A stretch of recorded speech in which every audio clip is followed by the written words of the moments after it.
Ako po si Rolando Bayhunan, taga-Sugod po. Ang aking tanong, na wala na mga letter G doon sa Hebrew. Kasi ang mga Judaism, ang kanilang paniwala ay Yahshua man. Yahshua ang kanilang paniwala doon. O, Kaya tama nga, kapatid. Tama, salamat sa iyo sa pagdalo, kapatid na Rolando. Alam mo, Yeshua talaga, ang kahulugan ng salitang tagapagligtas sa Hebrew ay Yeshua. Kaya nga yung assistant ni Moises, si Josue, Yeshua yun eh. Hindi yun si Kristo. Pag sinabi mo kasing Yeshua, maraming Yeshua. Sa line of descent ni Kristo, maraming Yeshua eh. No? Isa doon yung assistant ni Moises, si Josue. Josue, Yeshua rin yun. Pero iba yung Yeshua, Messiah. Na yung Yeshua, Messiah, nabuhay ng panahong Kristiyano. Yun yung ipinanganak ni Maria. Ngayon, alam mo kapatid, ang pagkakamali lang ng relihiyon mo, para bang gusto nila, kahit saan makarating, yun pa rin ang pangalan. Mali. Alam mo, dito sa Amerika, pag Santiago ka sa Pilipinas, ang tawag sa'yo rito, James. Kasi yun ang translation ng Santiago, James. Yung sa atin, Juan, ang tawag dito, John. Pero pareho yun. John, tapos Juan. Sa Portuguese naman, João. João. Sa Italia naman, Giovanni. No? Pareho rin yun eh. Hindi naman bawal i-translate yung pangalan eh. Basahin natin ang Apokalipsis 9:11. Sila'y may pinakahari na anghel ng kalaliman. Ang kaniyang pangalan sa wikang Ebreo ay Abaddon at sa Griego ay may pangalan siyang Apollyon. Alam mo, yung anghel of the bottomless pit, sa pangalan niya sa Ebreo, Abaddon.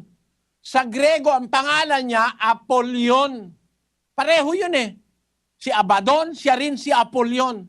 Nakita mo kapatid? Kaya sa Biblia, hindi bawal i-translate ang pangalan.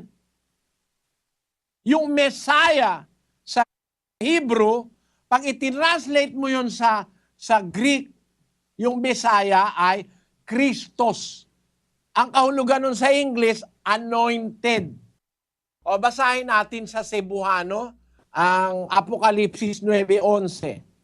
Sa ibabaw nila may usa nga ingon sa hari, ang manulunda sa kahiladman nga dili matugkad, nga ang iyang ngal sa Ebrohanon Abaddon o sa Grisyahanon Apollon. Ang iyang ngalan sa Ebreuhanon, Abaddon, ug sa Grisyahanon, Apollyon. Paano ngayon? Bawal ba yan? Sa English, Jesus. Sa Portuguese, Jesus.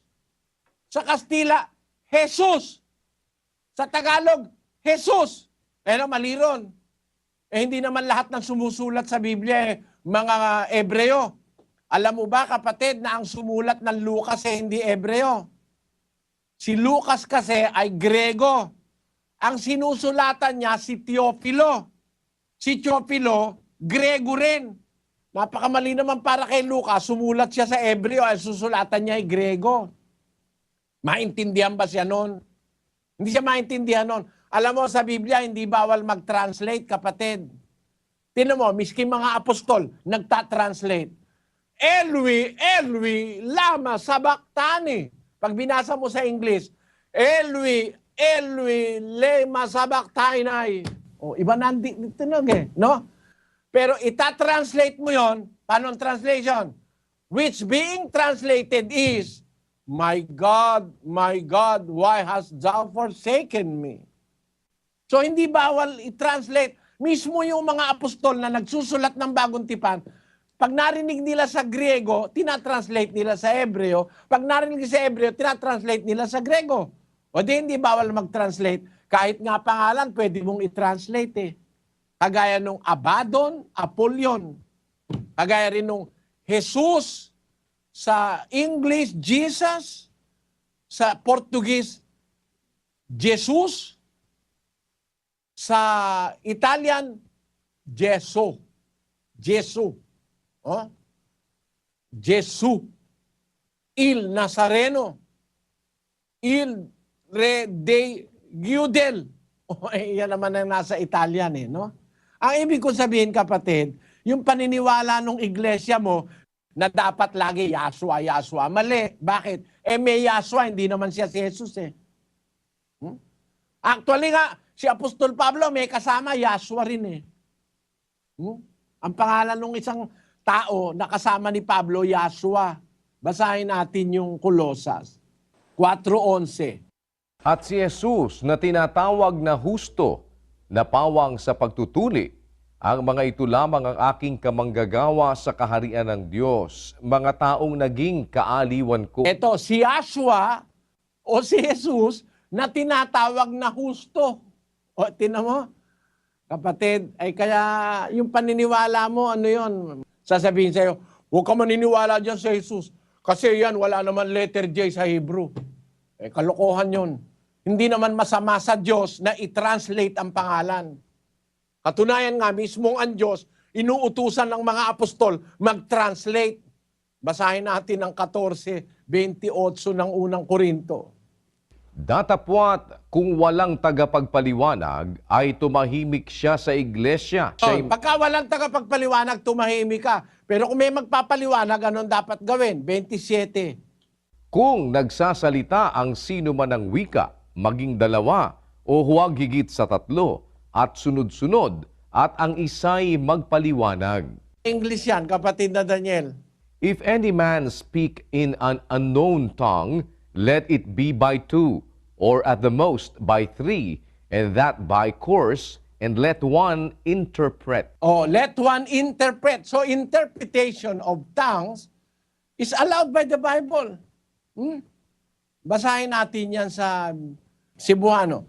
Kung may tao nga magasulti sa sinultihan, imo akini sa tinagurha, kung labing daghan sa tinagutlo, ug kana sa banus-banus, apan usa ang magahubad, mag-translate.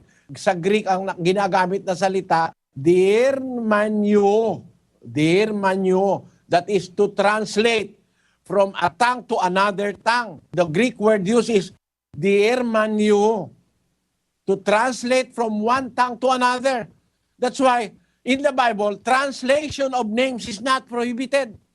Like the translation that was made in the name of the Lord Jesus in prophecy, that was translated by Matthew in Matthew chapter 1 verse 22 and 23. Now all this was done, that it might be fulfilled which was spoken of the Lord by the prophet, saying, Behold, a virgin shall be with child, and shall bring forth a son, and they shall call his name Emmanuel, which being interpreted is God with us. Ayon. They shall call his name Emmanuel, which being interpreted. In English, it means God with us. Basahin natin sa Cebuano. Aniya karon ang ulay magapanamkon ug magaanak usa ka anak nga lalaki ug pagatawagon nila ang iyang ngalan Emmanuel, nga kung hubaron ang Dios kauban nato. Ayon. Hindi pwedeng i-translate yung palang Emmanuel, ang Dios kauban nato. Yon. So hindi mo masamang mag-translate, kapatid. Translate Abaddon, it will be Apollyon. Translate Apollyon, it will be Abaddon otherwise. Ano?